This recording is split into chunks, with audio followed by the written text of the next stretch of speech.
Hello, hello, hello. Incredible greetings. Hello, everyone. How y'all doing? Good evening, good evening, good evening.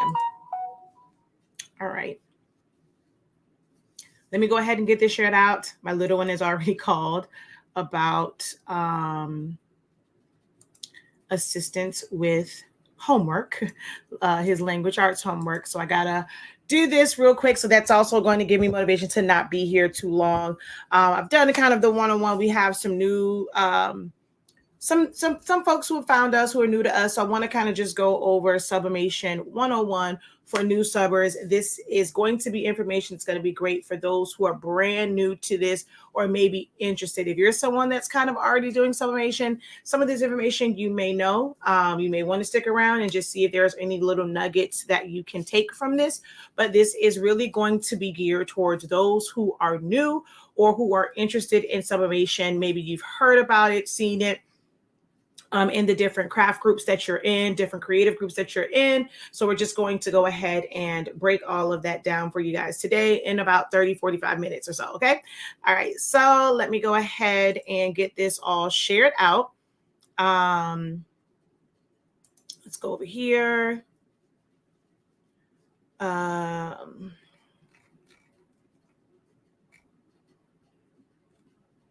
right, let's see. All right, we are shared out. I mean, we are public, should I say. And then let's go ahead and get our share on. All right. So,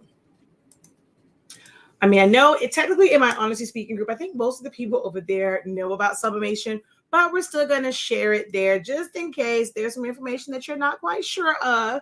So we're going to share it there.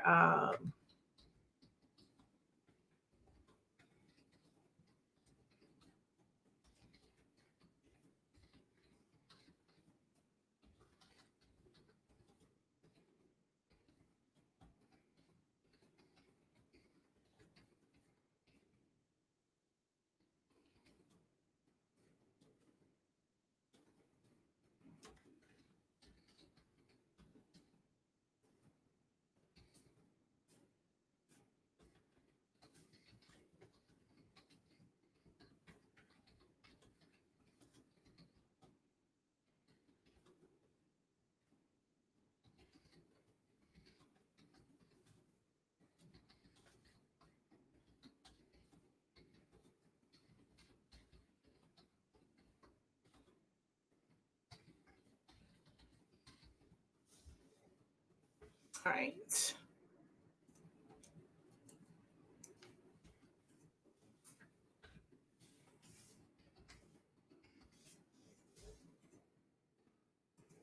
Just give me a moment to get this all shared out. And we're going to also hit live over here because I'm going to do all the sharing from the computer. So that way that one's going and we will be ready to go as soon as I get this all shared out.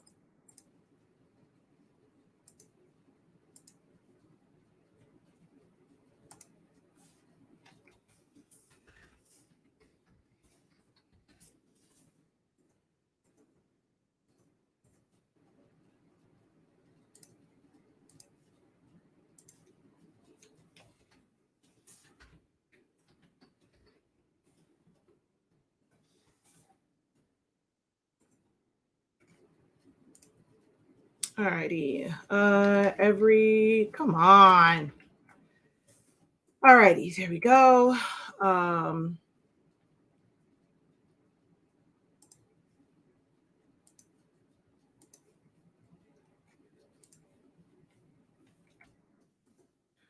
right, all shared out. Oh, wait a minute. How did my phone get down to less than 5%? All right, we're plugged up now. All right, so let's come over here. Thank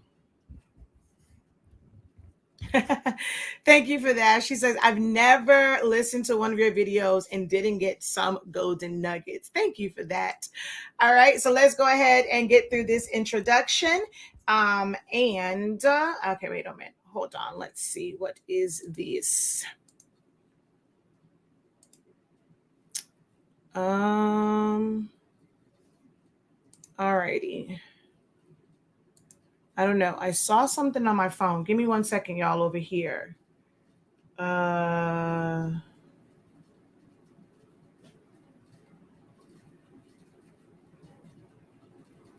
have no idea who that is and what they're referring to. All right, there we go. So let's get into this real quick. I forgot what I was looking at, but here's the intro. Hello, everyone. I am Shakia, the professor of HSINK365. We are the home of the honestly speaking brand of products we carry, and it's pronounced honestly speaking. It's a play on words. It honestly speaks for itself, the quality and efficiency of our products. We have sublimation paper that allows you to sublimate as low as 365 degrees, as fast as 30 seconds. Also, our sublimation ink comes in 140 milliliter bottles. Our black is just top tier. So definitely check that out on our website, shop.hsink365.com. We are also the home of Silaholics Anonymous. That is the platform where I have been teaching you guys how to use Silhouette Studio for the past 9 years. And then, of course, 365 Creative Academy, where we help you to unlock your creativity in a wide variety of trainings, such as our Sublimation seminar that we had last year. We have a new one that's going to come up sometime in the fall, winter time. But we do have a great promotion going on right now for those who want to get a lot of detailed information about sublimation. So I'm going to give you the basics of it in this training, in this live. But if you want to get down to the nitty gritty of sublimation and all of its glory, I encourage you guys to head over to our website and look into the sublimation seminar. All right.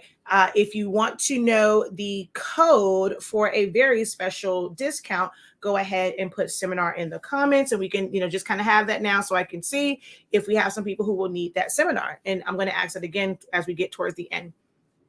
A lot of my live videos now, like I said, it's going to be a lot of the same information. So you may hear this. You're going to hear this Sublimation 101 several times a week, because there are so many people I'm finding that are, finding us, especially over on TikTok, who are finding us on YouTube and may not have the time to go all the way back through our 9 years of content to maybe find some of these answers. So I don't mind. And we're going to be doing a lot of informative type lives where I'm just going to come on. I'm going to talk about like Silhouette Studio. We did that yesterday, and how you can use it. Talk about Photoshop. Talk about sublimation. Even have discussions about like when you're using a regular printer and the things that you can do with that if you want to monetize it. Stuff like party favor stickers, labels, and all that kind of good jazz. But today we're going to talk about sublimation.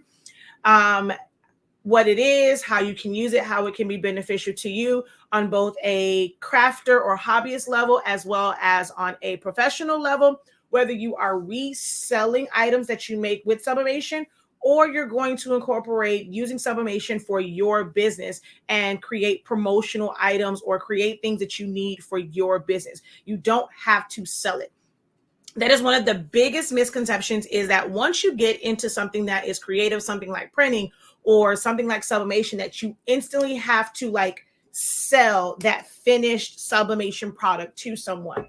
But you can actually save yourself some money because we want to try and keep as much profits as we can. So if your business isn't like super busy, and you have some we always say like disposable income, if you have some disposable time in your day and with working your business, maybe your orders aren't, whatever service you're doing, whatever products you're making, maybe, you have those slow periods, you can incorporate sublimation to help your business create your own marketing materials, like on a smaller scale. And then once you get to a point and you kind of have a hang of it, you would then outsource it. So you don't have to resell it. You can use it on a professional level for yourself.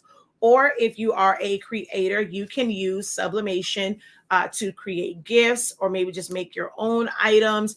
If your family does a lot of trips and things like that, you can save your family some money by doing things like sublimation, whether it's a shirt or if it's a custom tumbler, because you can actually create things without having to have a lot of equipment like the tumblers. It is perfectly safe to use it in your oven. We're going to go over that as far as the basics of this. and you can create your own items. All right. So let's just go ahead and say hello to a few folk. As you guys come in, please at least say hi. Go into the comments. It takes 2 seconds. Hi. Hi, not hello. Or if you have it saved, you can hit the wave emoji. Give the video a thumbs up. Whoa, we're not double tapping the screen. Oh my gosh, we got to get more likes up over here. We got to double tap that screen over here on Facebook and YouTube. If you guys can just go ahead and hit that thumbs up button, hit the heart button. That really helps. If you feel so inclined, go ahead and hit that share button. If you run your own group and you don't mind, great information being shared in your group, go ahead, hit that share button, share it to your page, share with a friend, tag a friend. If you've met someone in these groups and y'all have become friends and buddies over on Facebook, make sure that you go ahead and at them and tag them, get them on this live. Maybe they keep asking you all the questions about sub because they want to know. They just keep asking you all the questions. Now is the time, like, look, all those questions you asked me, this the person you ask right here, because see, I don't teach it. So go ahead, tag that friend that wants to get into sublimation and thinks that you are their personal instructor, okay? So hello. Hey, just say, how are you once again? Jackie, how are you? Jennifer, Shavina, I think I'm saying right. Mac Lawrence, hello. Hi, Dawn, how art thou? All right, let's get into this. Like I said, I got to get to the little one. So let's get into this. Sublimation is a process where, like, at the end of the day, it's science. It's it's the only process where you're basically printing with a specialized ink that will turn into it will go into a gaseous state. When people say it turns into a gas, that kind of scares people. It freaks them out. They immediately think of toxic gas. They think about the gas in their car and things like that. And that's not really the case. It goes into a gaseous state, meaning it's not a solid, it's not a liquid. It's almost like it's vapors, okay?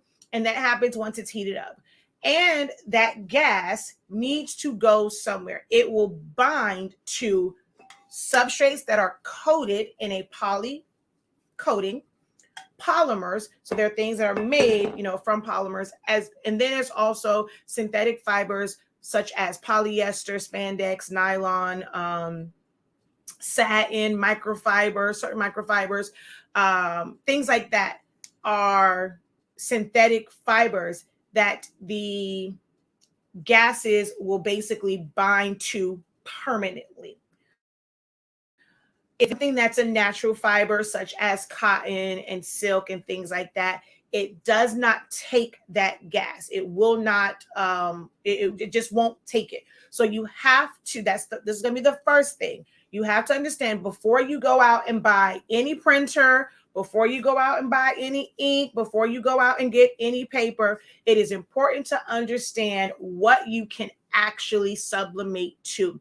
If these are items that you don't want to pay for because they are a little bit more pricey than your standard items, like a cotton shirt, what you would pay for a cotton shirt, you're going to pay a couple bucks more for a polyester shirt. Polyester shirts tend to be on more of like the silkier, shinier side. There are some that are made to kind of sort of look and feel like cotton, but you really don't get the same results as far as the color payoff. And like, it's kind of like, almost like it's like, it puts like a gloss, like a sheen to it. You don't get that with some of the cotton-like ones. So first, understanding what you can sublimate to. Hard substrates that are coated for sublimation. They have a polymer coating, normally in the like the major factories. They spray it on there, they heat set it onto it, and then you would heat cure it, and then you're able to press your sublimation print to it. And then fibers. So it doesn't matter if it is a shirt, a hoodie, a skirt, a jacket, if it is a mouse pad, the fabric on here is covered. The can coolers, i.e. koozies, they have a fabric covering over it. What else is fabric? The keychains, the lanyards, wristlet, well, lanyards, wristlets. There's so many blanks. Just know that it has to have high polyester count. The higher, the better. I personally, for like really vibrant and when I really want those colors to just stand out and pop, I don't look for or don't really use any fabrics shirt wise or apparel wise, should I say, that is less than 89%. That is a personal preference. You can use fabrics that are a little bit lower in polyester count, but as you get lower in the polyester count, especially if that other blend is cotton, understand that the vibrancy will be affected the lower the number gets. I personally, 89% or higher is where my personal limit is. Now you can do 65% polyester in those type blends. They will be like, I mean, they're not too bad, but once you get down to like the 50s, it's like a vintage look. I have done ones that were like 30%. They were from Walmart. They only really had like 30% polyester. It will transfer, but it really is like a vintage look. It really looks washed out. 65, like I said, it can be pretty decent with 65. Yes, there are things that you can add to it, sprays. I don't necessarily talk about a lot of those things because I teach a lot of people who want to do this professionally and you want to make a business out of it. When you introduce sprays and things of that nature, you are increasing your liability because it's different where someone says, okay, this is made of polyester, like 65%, 50% polyester and cotton. That customer knows exactly what that makeup is. If you go and you put some sort of additive on it and they have an allergic reaction, they can say that I'm okay with this particular shirt.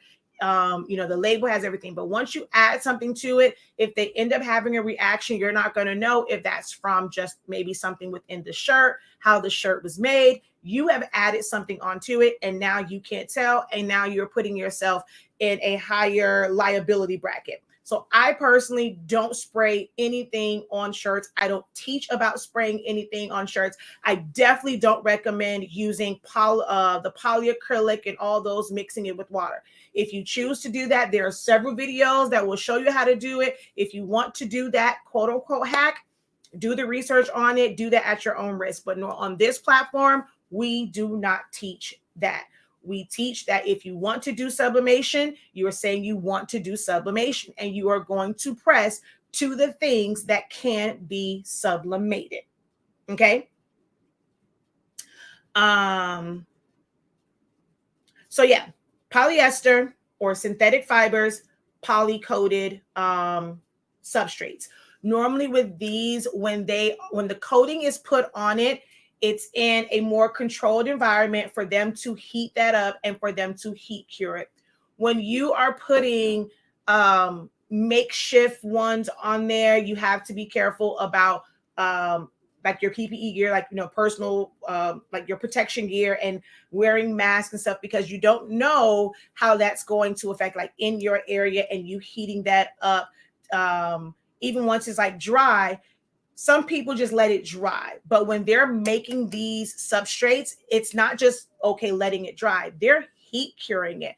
So that's why sometimes your prints, once you press it, it looks okay, but then over time it starts to look kind of like crappy because you're not taking the proper steps. They don't just spray these and go and then just ship them out to you. You can always tell when they were not properly made, because if it came inside of a package that had like bubble wrap or plastic, it normally sticks to it. Or when you go to press it, although it will take the sublimation ink, it doesn't look as good. You'll have like little spotches. That's because that factory did not properly heat cure it. So that's something that's, for all substrates are not created equal. Different warehouses have different practices, different quality control. So it's important for you to, when you start out, you might have to, you're going to shop around. But once you really, really get into it, if you want to make a business out of doing different things, you want to go with companies that have quality. Don't just go off of the price, go off of quality, because I've had substrates that maybe press really, really good, but then within a couple of weeks, couple of months, that print is starting to fade off because it wasn't cured properly. So be very careful when it comes to the substrates that you choose. All right.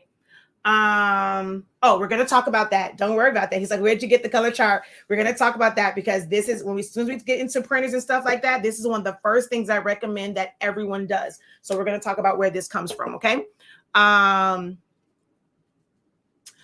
now that we know what we can press to, like I said, there's a long list. If you want to see just a bunch of different blanks, there are places that you can check into, like Johnson's Plastics Plus. If you use my code 9PKD6, 9PKD6, you'll get 15% off of your blanks from Johnson's Plastics. You can check them out. You can click the link and you can check out Heat Transfer Warehouse. They have a lot of blanks. You have other companies. You have Amazon. You have the Blank Spot. A lot of different places that sell blanks, and you'll get to see a wide variety of them.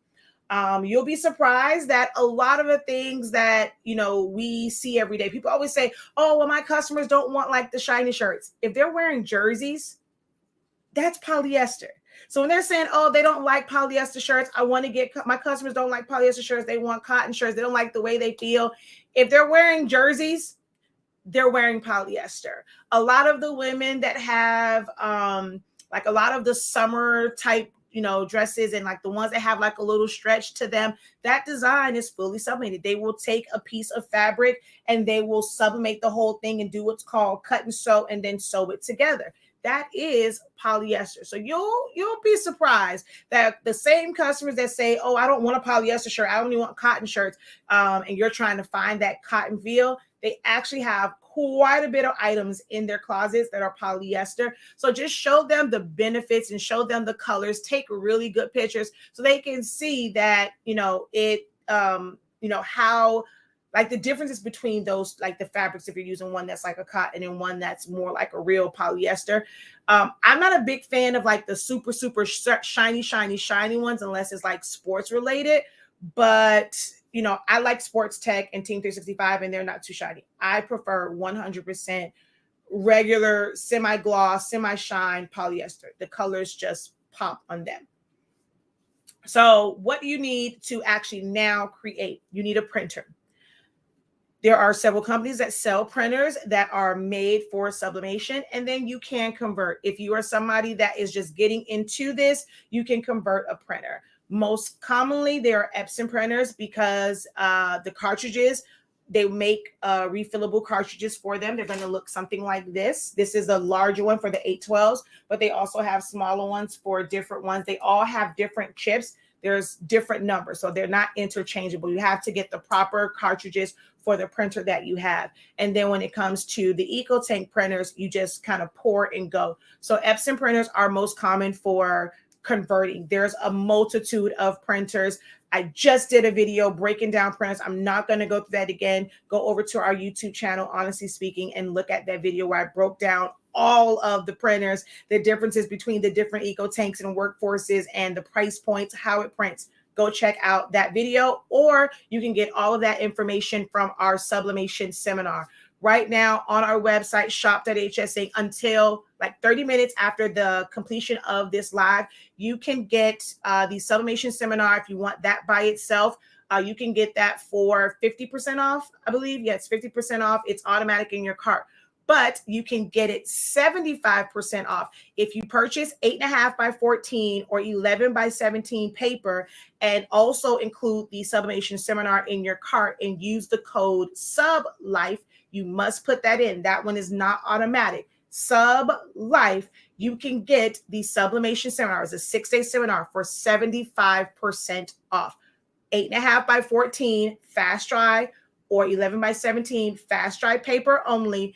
Put in the code SUBLIFE. Make sure that you put the seminar in your cart as well, and it will be 75% off if you want to hear more about printers, heat presses, and all those different things, okay? But you're going to need a Epson printer. We do sell the ink for the converted ones.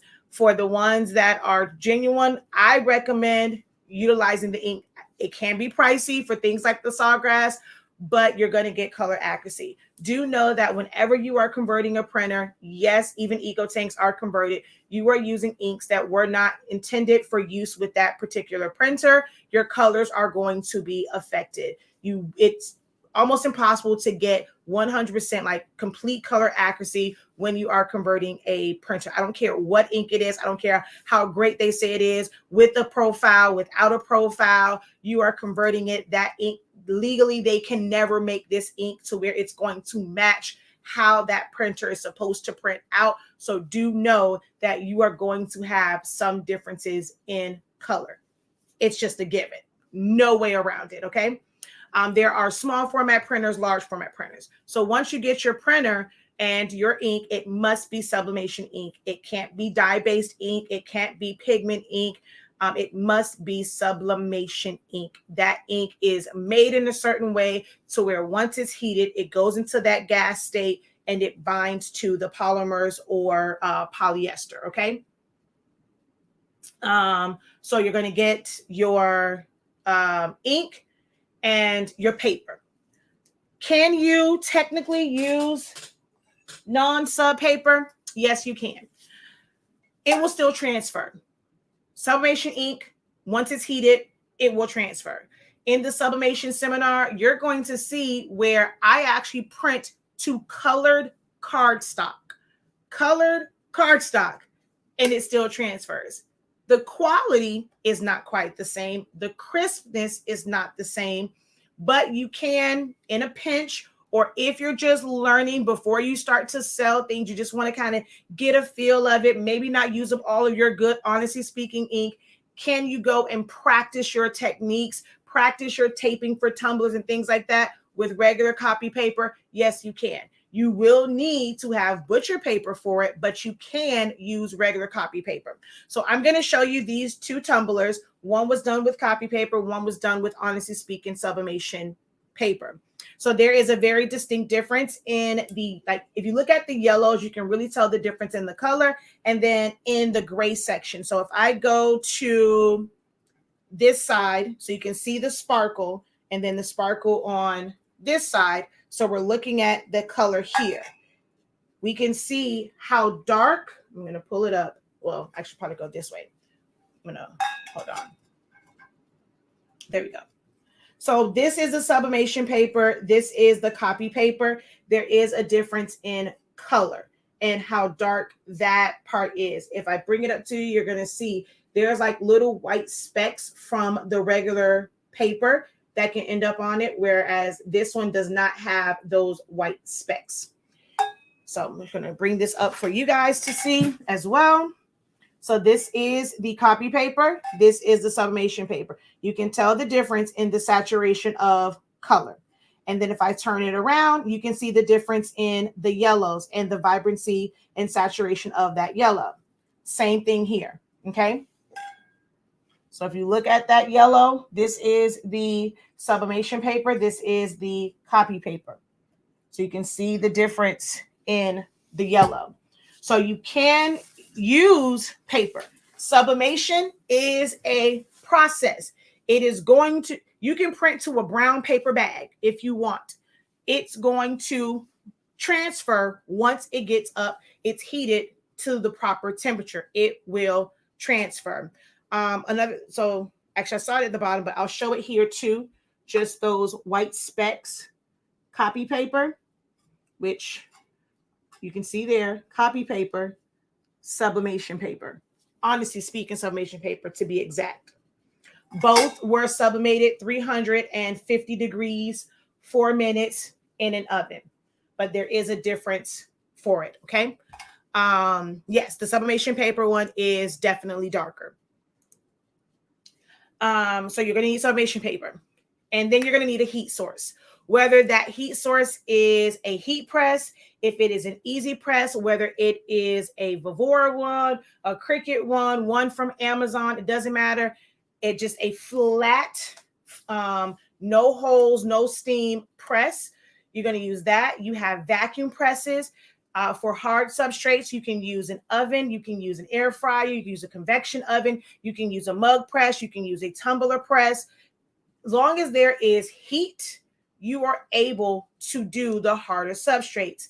Pressure is needed because you have to make sure that the paper stays close to your substrate. So when it comes,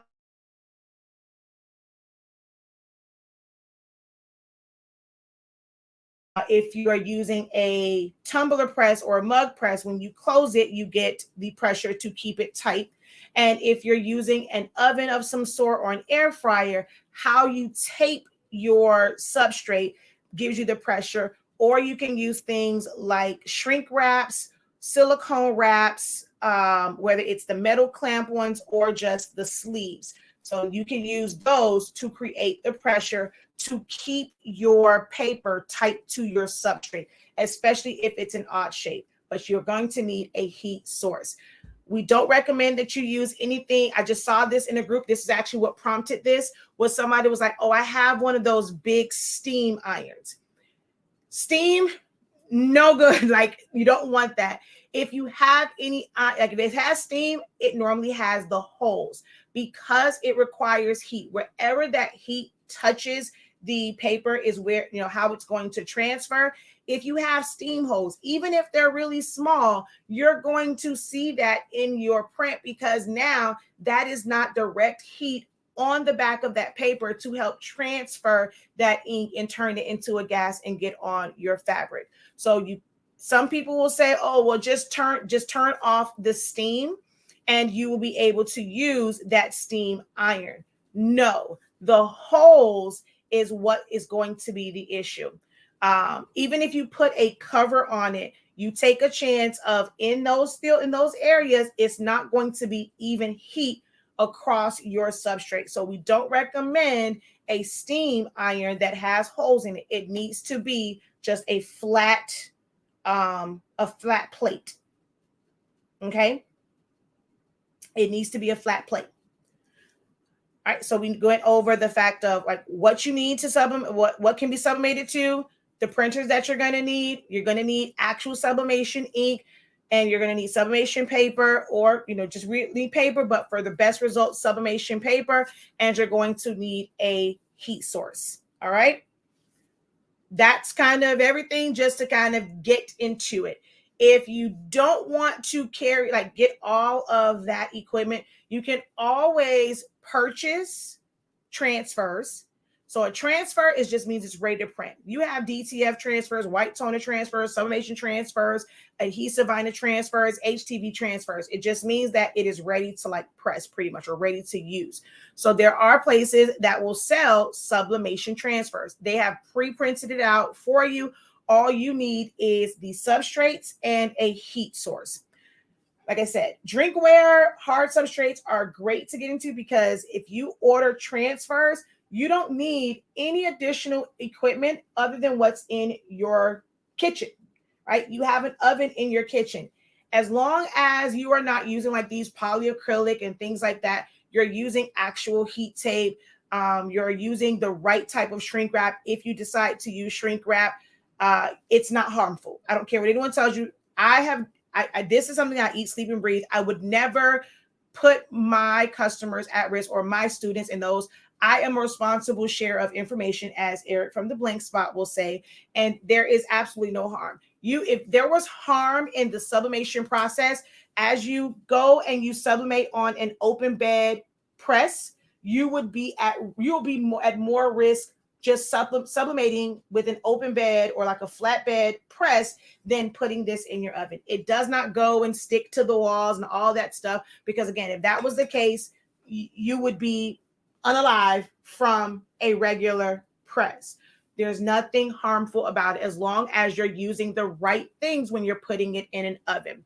Even if you had a separate oven, if it was harmful, the moment that you open that door, you would be hit with any harmful fumes or anything that is harmful. Simply putting it in a separate one doesn't take the risk away from you, because most people are not putting on a mask and things like that.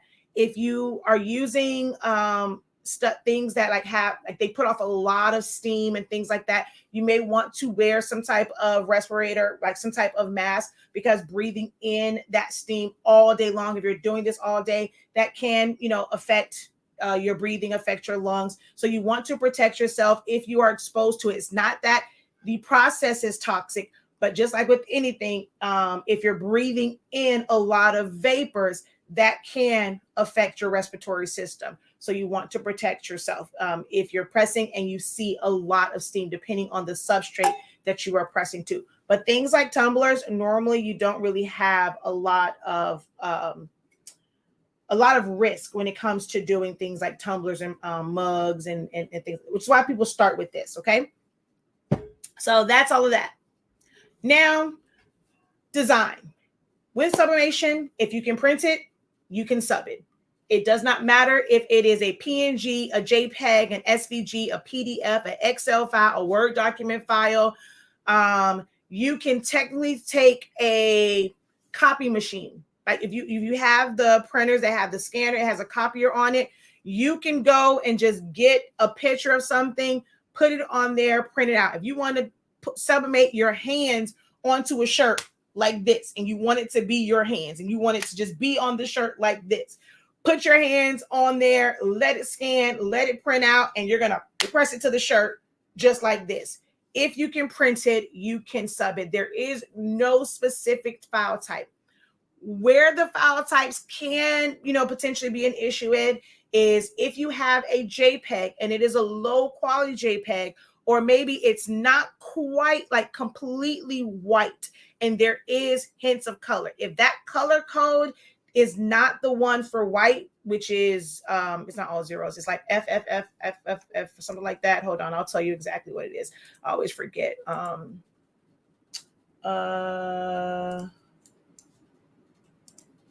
It is, FF, 6 Fs.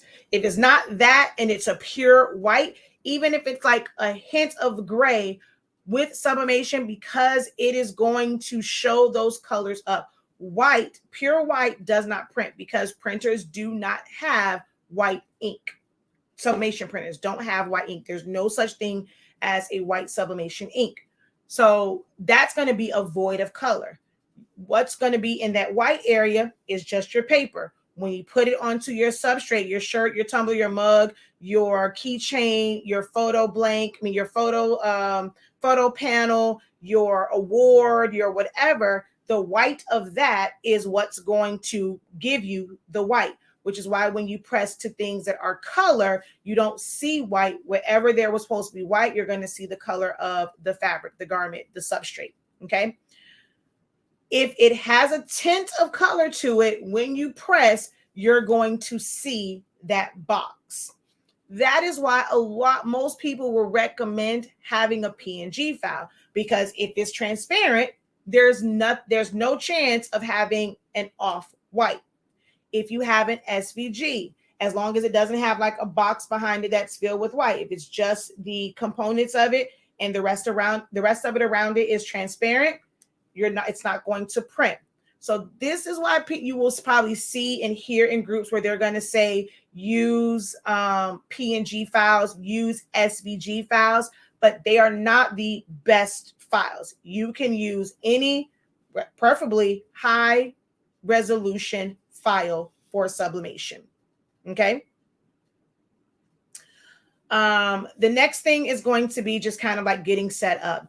There's a lot of videos out there. We have several videos about setting up your sublimation printers. If it is an EcoTank printer, it's a matter of filling with the ink, holding down that question mark for it to charge. If it's a cartridge-based printer, things that you should know if you have a cartridge-based printer. It requires air circulation on every single cartridge. Near the chip, I consider this to be the front. So for the sake of teaching, this is going to be the front. The side that's not the chip we're going to consider that to be the back. Near the front, there's going to be a hole. Whether it's here, if it's in the middle somewhere, whichever is closest to the front is your fill hole. Whatever is closest to the back is your vent plug.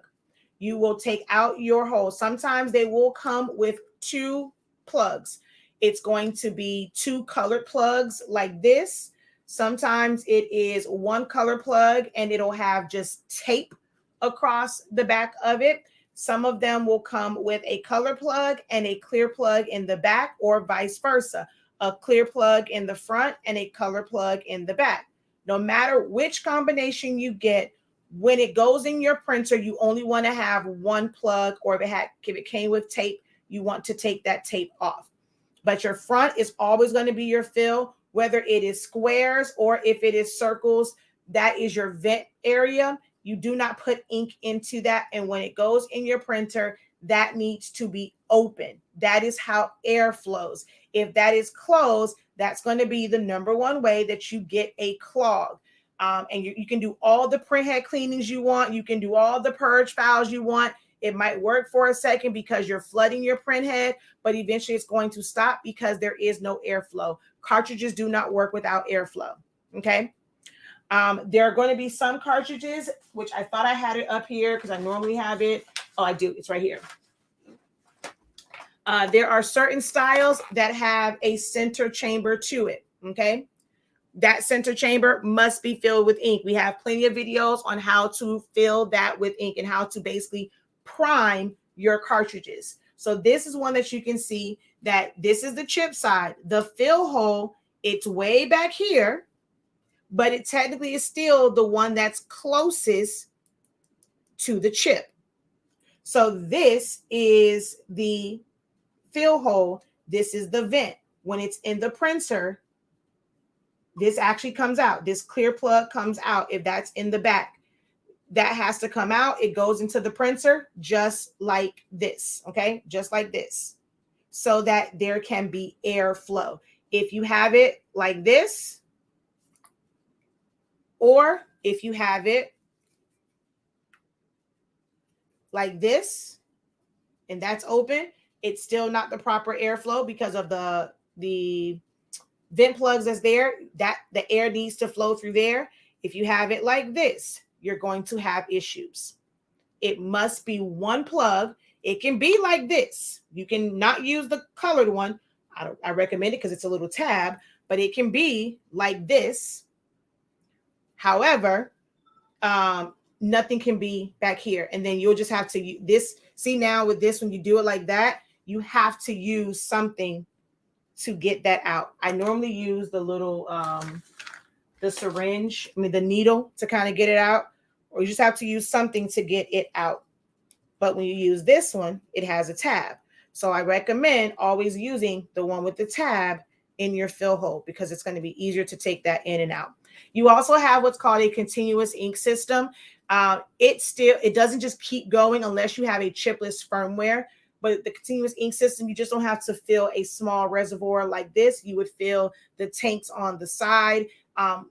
It can be great, if you don't want to just constantly refill, but those do backflow a lot and you can have clogs, and how you clear that up is a whole nother beast.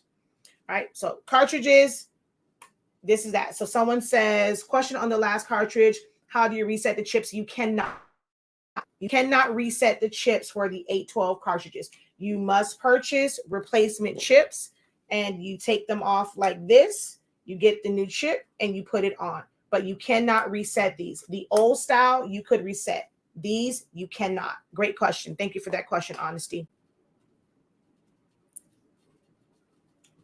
All right. So that's your cartridges. When you are first setting your printers up, this is going to be very, very important. When you're first setting it up, the first thing that you should print is not going to be something for like start just making tumblers and doing wraps. I highly recommend that you get a color chart. You want to see the output of the colors from your printer. You can tell how different the colors look from your monitor to what you see here. All monitors are not created equal. Some are better than others. We know this. Some TV screens, the way the color looks is better than others. They're not all the same. So you want to print it out. Don't really go off of the screen. You want to print it out. You want to press it. I have this on a tumbler. I have it on fabric. I know of someone who got like the dry erase one, put the laminate over it. They pressed it to that. There's someone else that had the metal photo frames. They pressed it, not photo frames, photo panels. They pressed it to that. You just want it on a hard metal substrate. I have it on my glitter cardstock because I do a lot of Sublimation 2 glitter cardstock. I thought I had like a little piece over here, but I sublimate my color charts to a bunch of different, whatever fabric, cardstock, hard substrates. I even had one that was the laminate one, and I did that one, but I have no idea where that is. Or you can use like felt sheets. I recommend felt, like that gives you little sheets that's like reference ones, especially if you're designing. You can look at that and choose the proper color code. So I highly recommend that. This should be the first thing that you do, whether it's to a tumbler or simply printing it out and pressing it to fabric. We have this on our website. Actually, I should have put it in the link in the bio, but we have the color chart on our website. So if you just go to our website, if you go up to essentials, it's probably like it's on the second line. It says printable color charts. You're going to get the individual. So there's like chart 1, 2, 3. Wait. 1, 2, 3, 4, and then 2 reference ones. The reference ones, you can only use this in a software where you can use a dropper and actually sample the color. So you can't use the reference ones in Photoshop. I mean, not Photoshop. You can definitely use it in Photoshop. You can't use it in Cricut Design Space. You can't use it. I don't believe you can use it in, you actually might be able to use it in Canva. I think Canva does have like an eyedropper, but I know Cricut Design Space, because they don't have like an eyedropper, you cannot use this in there. You can use it in Silhouette Studio. It just has to be a software where there is a dropper to go in and sample the color in order to be able to use the reference chart. But all of the other ones, they have color codes to them. If you can't see them here, that's where you printing it on a larger substrate, or just simply looking at it on your computer. Like, you'll know the chart, figure out the line, and then you'll see the number. My color charts outside of Sublimation, I have one printed on DTF. I have one printed from my rolling printer. I have one printed from my outside. Like, I sent it as a print job to our printer for our large prints.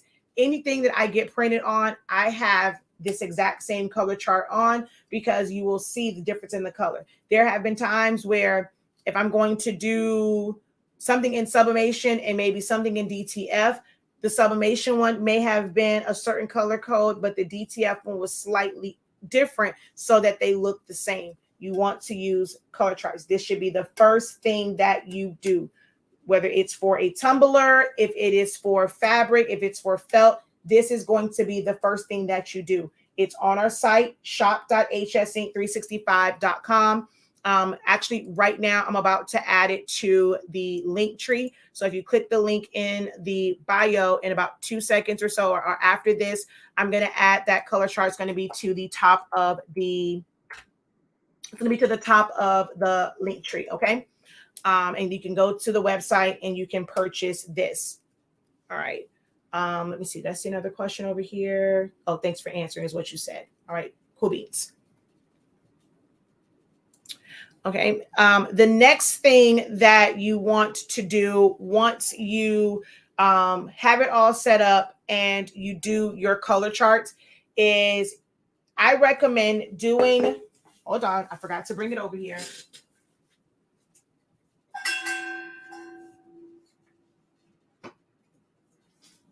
I recommend doing strips of temps and times so that you understand how your heat press works, your oven works. So like with this one, you'll see like there's a yellow strip, there's a pink strip. So the bottom one said 375, 8 minutes. The one above that says 9 minutes, but I don't see the time on there.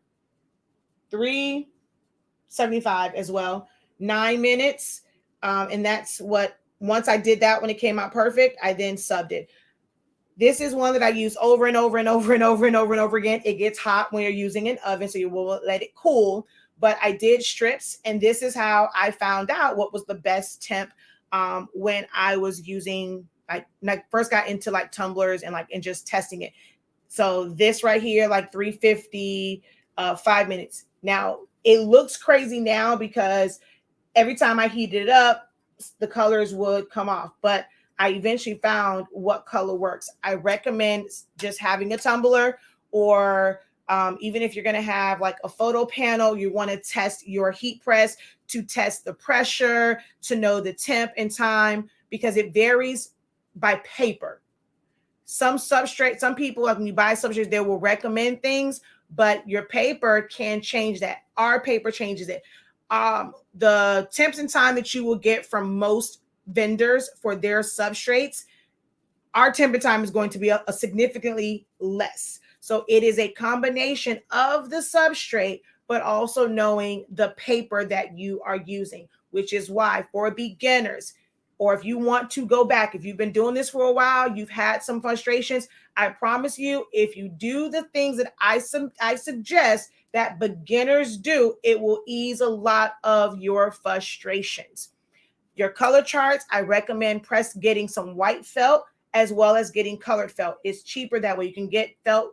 There's felt sheets for like 25 cents, no more than 50 cents, depending on where you get it from. So when customers are asking you about color shirts, if you're wondering what colors will show up on a colored shirt, if you get colored felt and you press those color charts, is it going to be an investment? Yes, but it's worth it in the end to see how those colors show up on colored fabrics. So I recommend doing that. The color charts here. And I recommend that you do, like, if you're going to do tumblers, if you're going to do mugs, you want to know how long it's going to take in your heat press, in your mug press, in your oven. Do strips and test it that way before you go and do a whole tumbler and you're just frustrated. That is number one professor tip. Okay. And it was one more thing that I was supposed to go over. Maintenance. I knew it was something. These, I see a lot in the groups, and it's like, oh, well, my printer stopped. Is this, my colors are off, all these different things. The pinwheels, there is maintenance in this. It is not kind of a print, fill it with ink and print forever. There is going to be maintenance for these printers. Even if you have an EcoTank printer, if you have a Sawgrass printer, if you have a Workforce printer, you want to keep cleaning swabs. So you can go to Amazon, look for a printer cleaning swabs. They're not like your regular like Q-tips. They're like a soft one. You can use that to clean like on the inside and clean certain areas. You can use it to clean your rollers. You can get disinfectant wipes and put it in there to clean the rollers, or you can use an alcohol soaked ribbon to clean your rollers and keep it nice on the inside. You want to print if you're going to go like, if you feel like it's an extended time, you want to go and print. That's where purge files come in. Print that out at least once every 2 weeks so that, the ink and stuff keeps flowing, and clean your rollers and take care of your equipment. If you do a lot of print head cleanings, if you have a cartridge-based printer, you're going to want to take those out and clean in there, because every time you're doing print head cleans, you're doing a lot of them, you're going to flood the print head. And when you guys get those drips and stuff of ink, it's because it's probably a lot of ink sitting there and you've never actually cleaned it. There's a capping station there. You want to put some cleaning solution in that and let that drain out. All of these things can affect the performance of your printer and give you things like banding lines and drips of ink. Your printer drips because there is pools of ink somewhere, and that's normally comes from flooding your print heads from doing excessive amounts of print head cleanings. Okay. Does sublimation have an odor when pressing? Do you have to be in a well-ventilated room? Will the odor linger on clothes? Sublimation itself does not. So if you're just pressing it to just a regular polyester shirt, you should not have any smells unless you are scorching the substrate.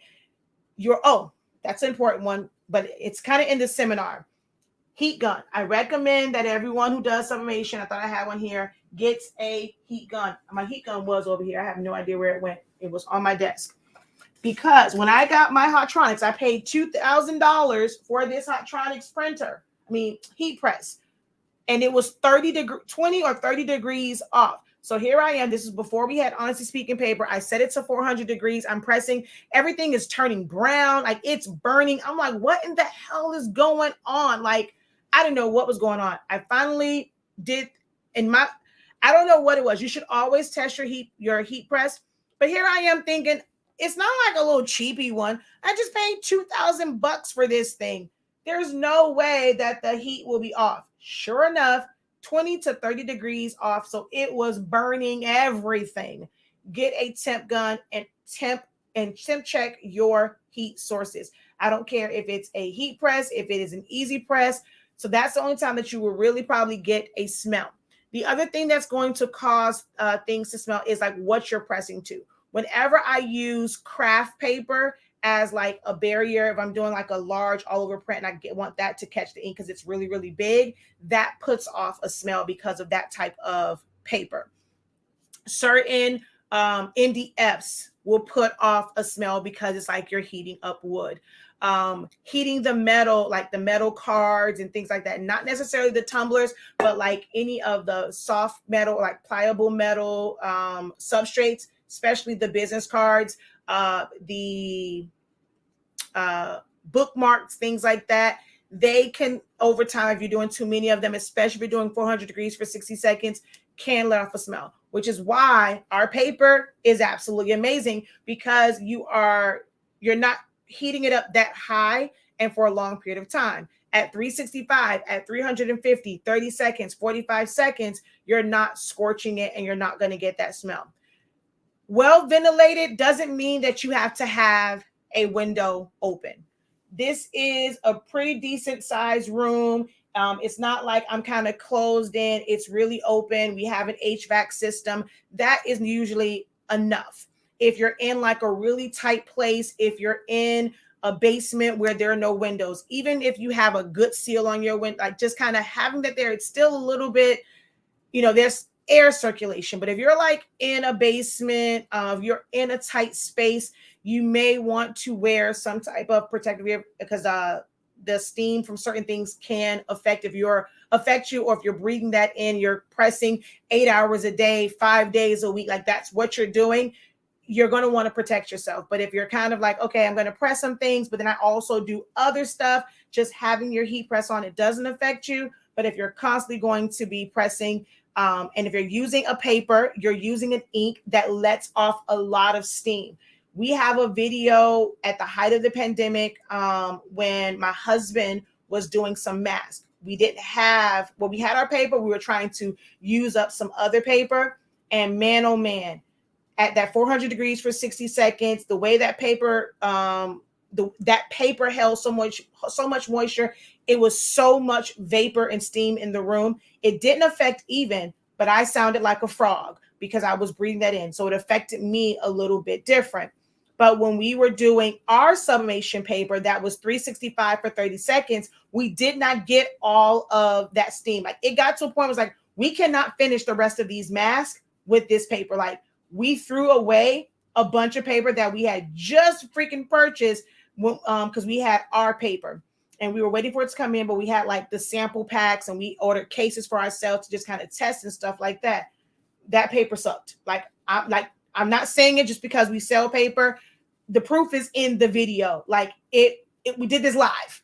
He was back there pressing live. You can see the steam. And then the very next day, y'all know my lives don't go anywhere. I sounded like a freaking frog. And then my husband doesn't even do videos. Some of y'all have never really seen Even, don't really hear Even's voice. The fact that he got on the live and said, look, I'm new to this. I don't know nothing about this, but I'm telling y'all the paper that my wife has, you need it because it sucked being in here doing this. And he doesn't really do this. So the fact that he was willing to get on camera and say that, it was a big difference in the paper. But you don't have to be like in a room where you don't have to turn your HVAC on because you want to keep your window open. That part is not necessary to do. And yeah, there should not be any odor on the clothes unless, shirts and stuff, they sit in warehouses, sometimes rodents and things like that, they might pee on it. So sometimes when you get your shirt and it looks like nothing is on it, but then you press it and you see all of these stains and things on it, there was something probably got on it, and you're not going to see it in its natural state. But the minute you apply that heat to it, it makes it like 10 times worse. But just regular, good, clean substrates, you should not have an odor that lingers on it.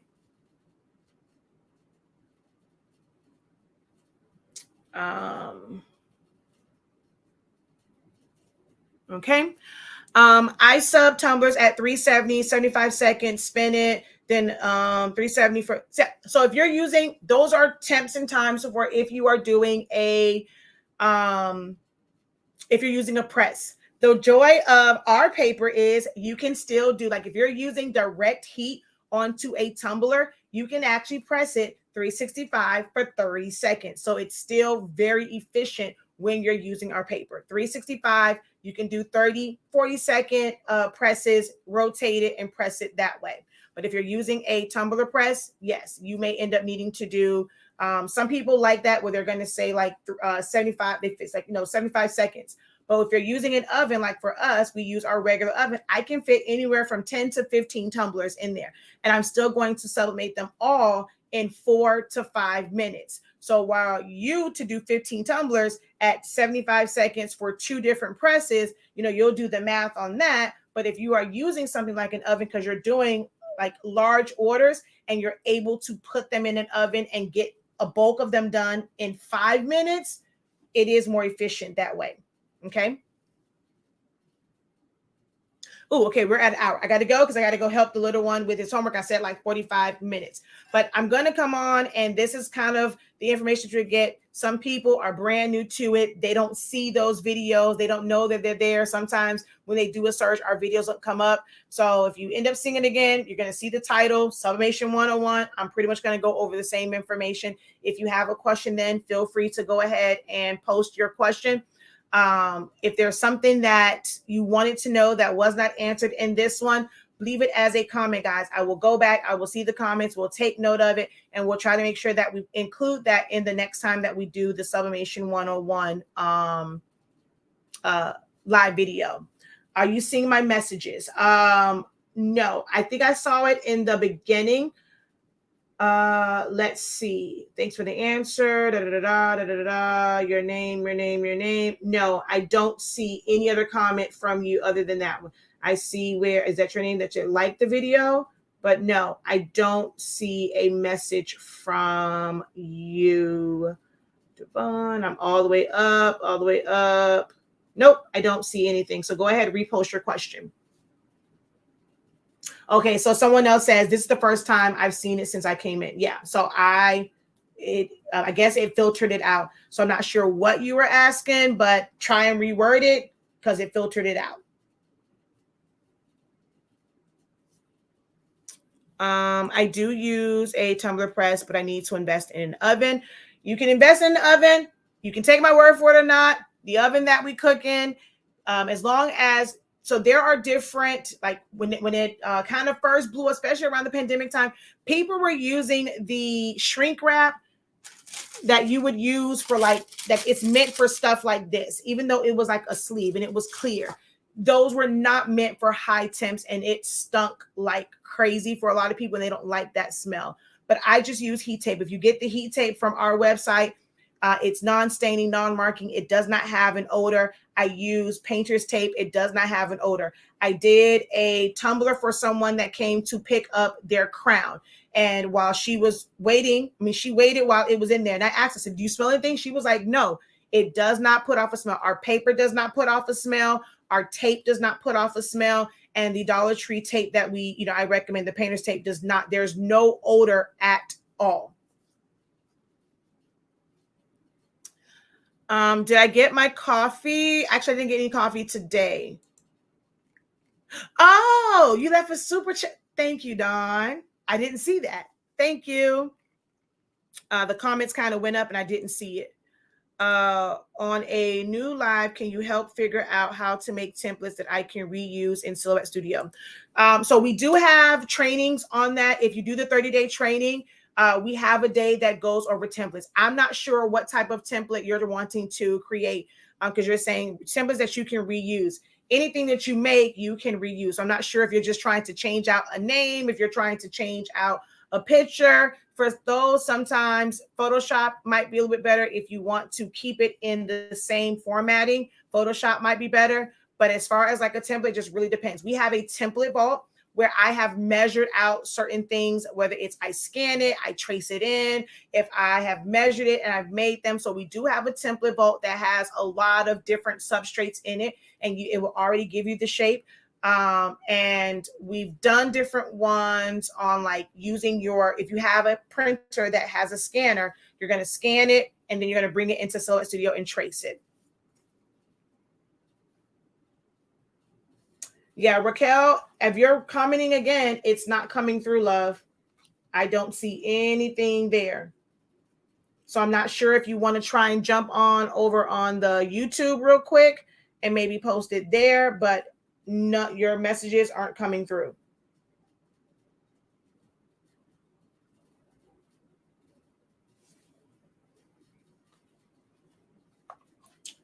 Any other questions before I hop off of here? I got to go help with language arts homework.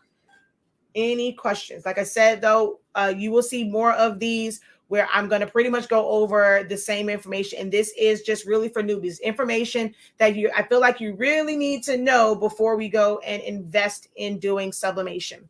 The only thing that I don't see inboxes here, love, like sometimes I don't get the notification on it.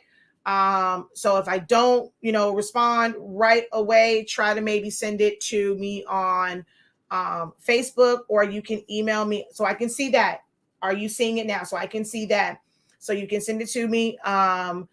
If it's something that requires, like if it's like a general question, I end up asking that you ask it on a live or post it in the group. I don't really do like one-on-one helps in the inboxes because that tend to take up a lot of time sometimes. So if you post it, or you can post it in my Facebook group, since you said Facebook, and I can try and help you there and then put it on the next live. Did you say you will be back? No, I won't be back tonight. No, but we will be. You'll see me doing more of the Sublimation 101 type videos. The next one that I'm going to do is just like going over different substrates that you can kind of press to and how it will benefit you in your business. Use, like I said, photo panels. If you're someone that does pop-up shops, maybe you want to press to photo panels or like little plaques and things like that. So there's a lot of substrates that can help you in business, and we'll talk about some of those things. And then we're going to go back to then we will go back to just Sublimation 101. I don't need help. I want to invest in one of your classes. Okay, well, which class is it? Oh, speaking of which, right now, like I said, if you're just joining the Sublimation seminar, it was a 6-day seminar. We went over everything. Like it's this on overload. It's 6 days. What type of heat press, the pros and cons of these heat presses, troubleshooting, understanding this type of line means this type of line means that. How do you fix this? Design programs, making templates, pressing substrates, understanding your substrates, all that is in the 6-day seminar. If you go onto this site right now, up until 45 minutes or so after the live video, you can get just the Sublimation seminar for 50% off. If you purchase 8.5 and that one, you don't need a code for it. It's automatic. You get the Sublimation seminar, it'll be 50% off. However, if you get 8.5 by 14 sublimation paper or 11 by 17 sublimation paper, also add the Sublimation seminar to your cart and use the code SUBLIFE. If someone can write that in the comment for me, code SUBLIFE. You will buy the paper, you will get the Sublimation seminar 75% off. 75% off.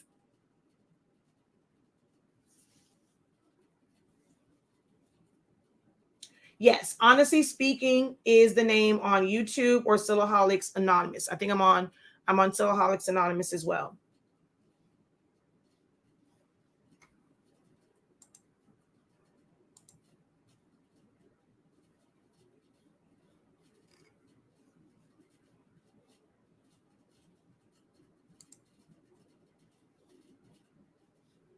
Let me go over here real quick just so that you guys can see.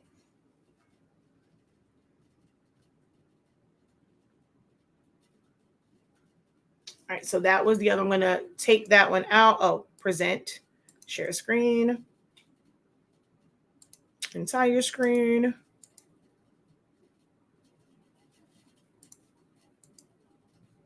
Okay, so if I come over here, I go search, and I'm just going to go seminar. Okay, so our sublimation seminar 73, we go and we click on that. We're going to add that to the cart. So that would come out to $36.82. It's 50% off. Now, if you go in and go to the fast dry paper, and we're going to put 8.5 by 14, add it to the cart, go to the cart, and then once you go to checkout, you put the code SUBLIFE. Okay, it's still going, Just to get it 50% off, no code is needed. But if you, okay, there we go. Ooh, look, it was one on there, and I gotta take that off. I didn't realize that promo was still on there. But that would be what, 29, but we're gonna go to checkout. I didn't even realize that one was on there still. See? Sometimes see y'all go to the site, y'all get stuff. Sometimes I'll forget about a code real quick.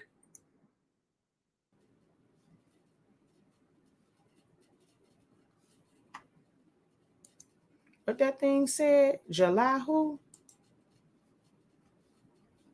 All right, so we're gonna go over here and put in sub life. And now that class becomes $18.42.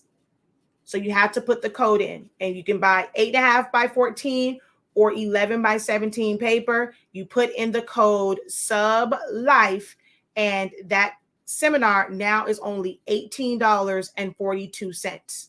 But that's only for a good 45 minutes after this live video.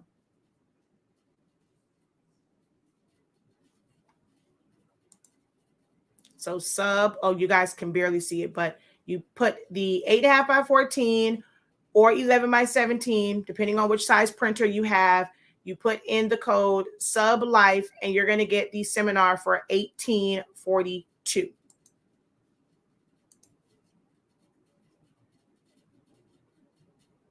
Okay. Our 8.5 by 11 is 2030. 8.5 by 14 is 2365. But you don't get that deal with the 8.5 by 11 paper. You must purchase 8.5 by 14 or 11 by 17 paper and put the seminar in your cart. Use the code SUBLIFE, and that class will be 75% off. Or if you just want the class, you can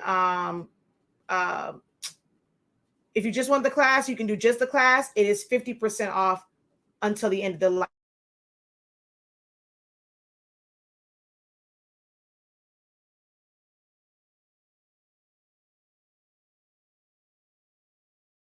O'clock in the morning or 1 o'clock in the afternoon.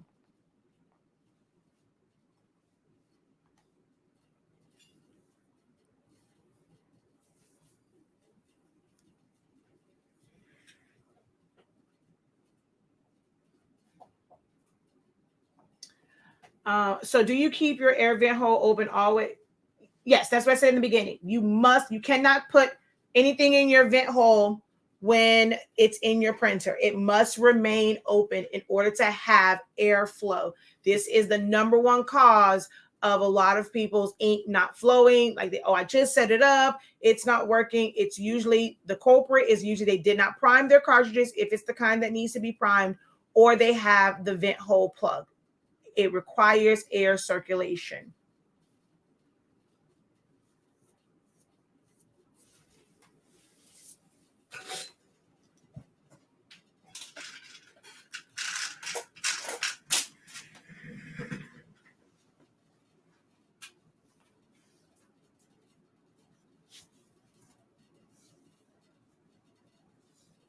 Ah, you had your vent plug in there. Yep. Were you having issues with your prints and with your, which printer do you have?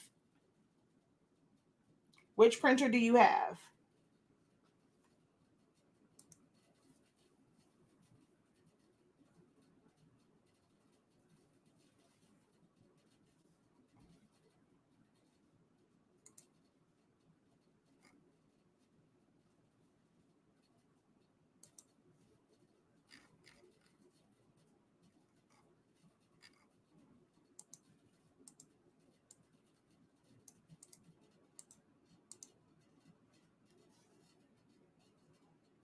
The 7710? Yes. So where's that cartridge?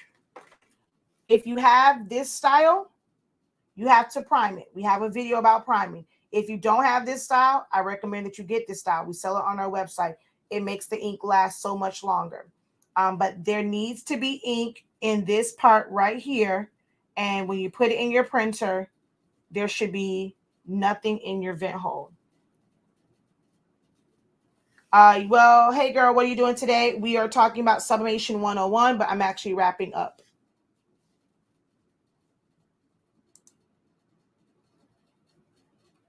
I have the Epson F170. Can I still use your sub paper and still keep my warranty?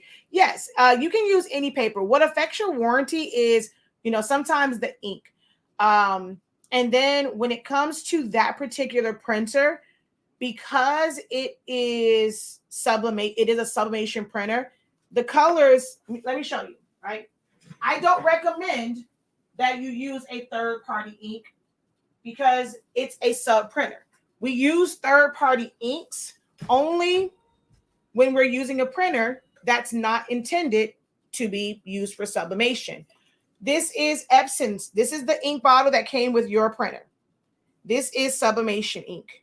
So even if you were to kind of use a different one, they really wouldn't be able to tell. But when you are using an EcoTank printer that uses this kind of ink, and it should be dark in your printer, and they ask you for a picture and it looks like this, it will void your warranty. But they will not know if you put Honestly Speaking in an F170 or an F570. However, I don't recommend that you do it. I do recommend that you use their ink. If you really, really need it because they're sold out, you can't find it anywhere, yes, you can always use our ink. The nozzle will work. It's a universal nozzle. But there isn't a big, it's a slight difference. But if you really need it in a pinch, you can use our ink. But I recommend that you use Epson's ink. Yes, I recommend that you use Epson ink. But as far as paper, no paper is going to avoid it. Epson's paper actually sucks. It really sucks. I'm not gonna lie. It's not that great. And I'm not being biased. I've used a lot of papers. I've experienced some papers that are really great ones. Epson's is not it. It's not it at all.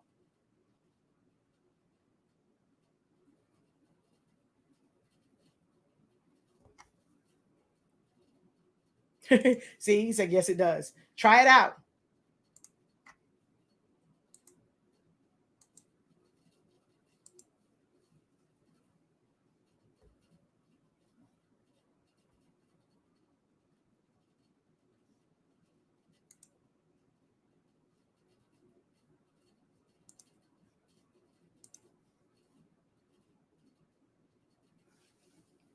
All right. All right. No other questions. Oh, wait. Okay. No, it was just someone. Hello. Welcome in. We're wrapping up. So there are no other questions. I thank you guys for your time. I will be back, not tonight, but we're going to see more of just it's going to be pretty much the same information. I'll tell you when it's different. Like if we're going over like the different substrates, we did that one day where I pressed like 12 different items.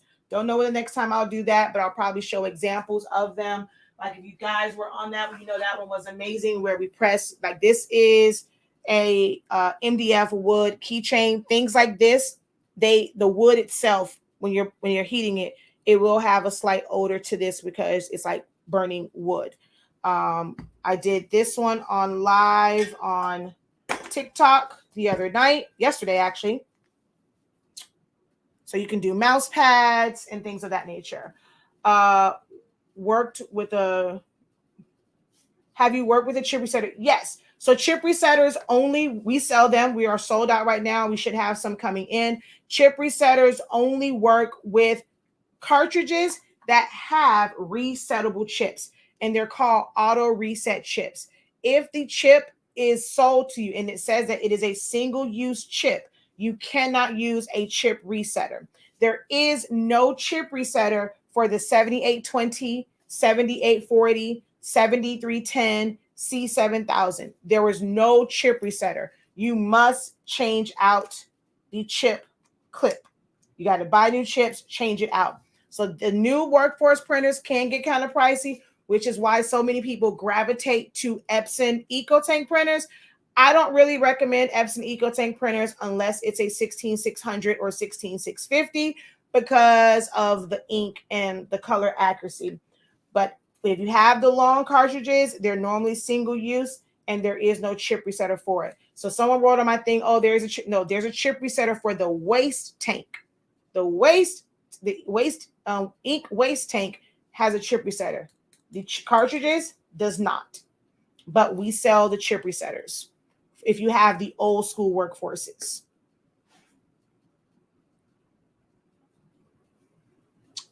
I have to make my images more vibrant to get better quality. Russ, you've been on for a while. You've been kind of shacking up with us. Appreciate it. You've been on.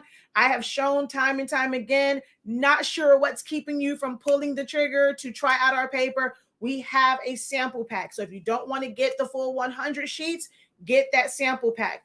You're going to notice a difference. If you just try, like you're trying to figure out settings, you're trying to figure out different things, trying to get it from Amazon, I don't know what to tell you. With us, we ship out pretty much same day or next day. If you order before 3 p.m. Eastern Standard Time, it gets shipped out the exact same day. If not, it goes out the next day unless it's on a Friday. If you order after 3 p.m. Eastern Standard Time on a Friday, it goes out on Monday. You can get the sample pack. It's 20 sheets if you want to try it out. But I'm telling you, you're going to notice a humongous difference. You can lower your settings. That way your ink kind of lasts a little bit longer and you're going to get results like this. Our paper produces beautiful colors. On a converted printer, I'm using like one of the lowest settings. Plain paper, my blacks are blackened, the colors are nice and vibrant. So you've been on for a while. You can see my consistency in providing information. You've been consistent with coming over here, getting the information. So now I think it's time for you to go ahead, pull the trigger. Our 8.5 by 11 is $20.30. Or like I said, you can try out the sample pack. I think it's like $7, or actually that might even be on sale right now. I think you actually save like $3 or something like that, even on the sample pack of paper. But all you can do is try it out and see. If you're going to Amazon and you're still buying paper, that's $20. If you're buying the Epson paper, that's still paper that you have to buy. So why not try? I'm on here. ASUB is not on here. Hippo's not on live videos. They're not showing. They're not reviewing their own products. You've never seen ASUB do a live video and show it. You're always just going off of what other people say about it. Oh yeah, I like it, but you can never ask ASUB a question. You can't ask Hippo a question. You can't ask Printer Jack. They're not doing videos. I mean, you're not seeing the owners of Text Print showing it. They're relying on other people. Us, our company, we stand behind our product 1,000%. To where I'm always on here. I'm showing you the results in real time. It's live video. It's not filtered. It's not edited. So go. Try the paper. Try the paper.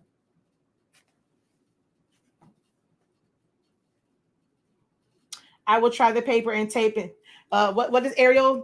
She's like, I'm gonna see for myself. So yes, go see for yourself.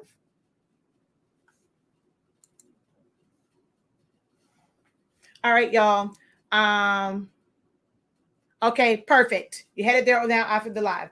All right, y'all. Let me get out of here so I can go help with homework. Until next time, guys, have a great one. Continue to unlock your creativity and be incredible. Peace.